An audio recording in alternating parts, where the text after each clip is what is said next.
This movie came out in 2017. Where in the world was I during this time? Now watch me whip.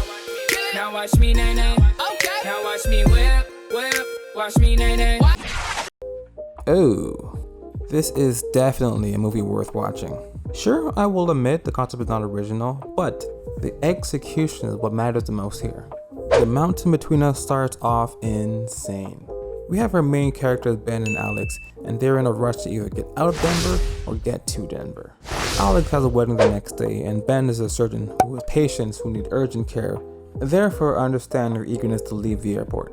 Remember these key details about Alex. She is engaged and about to get married the next day. Put a pin on that quickly. Now let's move on. Their only solution is this rinky-dink airplane. I don't know about you guys, but I will wait for the top of the line Boeing 737.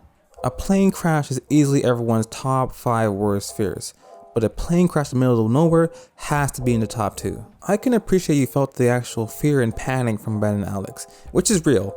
Everyone would be absolutely terrified if they were in that same situation. One thing I didn't like was on the actual flight we had a dog, which was a pilot's companion.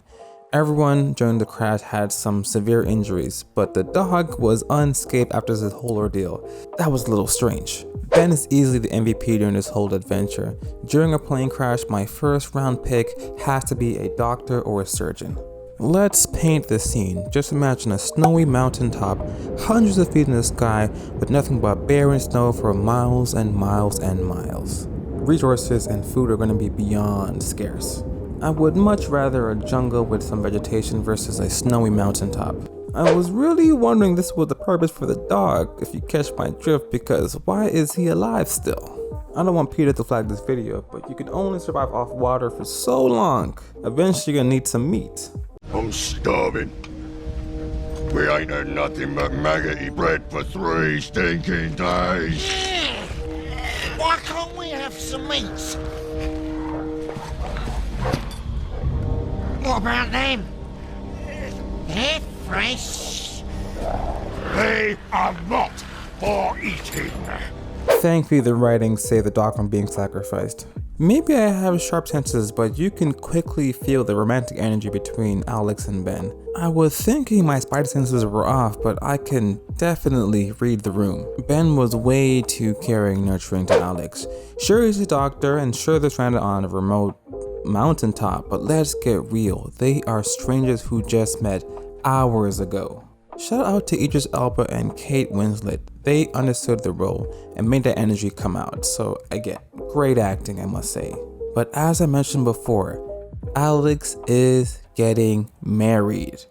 As their quest for survival continues, you can really see the flirting come out. It becomes way too obvious, which is kind of strange because like, we're dying out here. Why are we flirting? Your husband is home worried about you and you're out here making other connections? What? Maybe this is the effects of trauma and near-death experiences. I don't know. I don't want to spoil too much, but my suspicions were correct. These two sickos are falling in love. Alex crosses the line that no married woman should ever cross, if you know what I mean. I'll let you piece the rest together. Nice. I guess if there's like a 0% chance of survival, go for it. Experience one last lovely moment before you finally freeze to death. The issue I have is Alex and Ben are actually trying to get saved, so why are they crossing this line? Because you gotta think, what if they do survive? Is Alex supposed to go to her husband like nothing ever happened? And you certainly can't tell him because how can he just breeze past that? I know if it were me, I would be mad as hell. Some of the events unfolded during this whole survival ordeal was a little unrealistic, but I guess we need a story here. Just seeing they have no experience in the wilderness, I'm wondering how they even got this far. You can stop here and come back later because the next part is major spoilers. Alex and Ben get saved and return to the real world, but the bond they shared is life-changing. So much that Alex has to cancel her wedding. It only took 3 weeks. 3 weeks to change the entire course of things. At this point, you can kind of see where the ending is heading. After all that trauma, near-death experiences, the only solution is to end up together. The reviews online for The Mountain Between Us at the time were a little low, which I could kinda understand. The story was interesting and I felt like some of the events were a little unrealistic, but overall I thought it was a little enjoyable.